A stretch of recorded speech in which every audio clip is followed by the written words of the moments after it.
This is Juice by Tim Winton, and this book actually wasn't for me. I found it a really hard read, and after a week of sort of going through and analysing and reflecting, I've realised that perhaps this book wasn't actually meant to be enjoyed per se.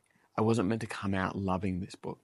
I didn't dislike it, but it follows a man who's captured in a sci-fi dystopian sort of future of what Australia is, where it's hot and in winters you live above ground and in the summers you live below ground.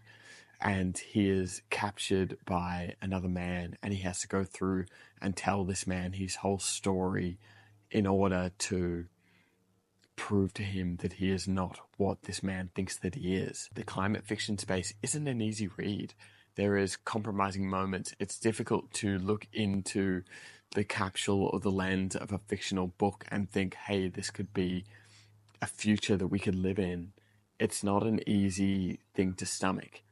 What I think Tim Winton does is makes the mundane somewhat interesting and shows you that perhaps that this man has just lived in his own way and kept his life to himself. There is power within that.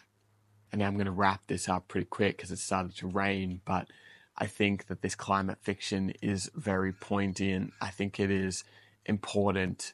This novel doesn't provide a lot of hope. It doesn't provide a lot of insight into why it all happened and what's happening, but I think we can all kind of join the dots. I've read 9 of Tim Winton's novels prior to this one, and I have a certain expectation for him. And as my cousin said, maybe it's really important to go into a piece of art and not have an expectation, even if you're really familiar with that author.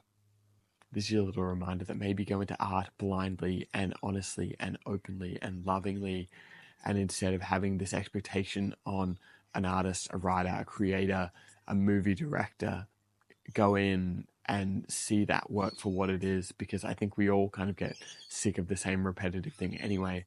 However, this is a hard read, but I am glad that I read it and have collected my thoughts on it, and I will see you here for the next one.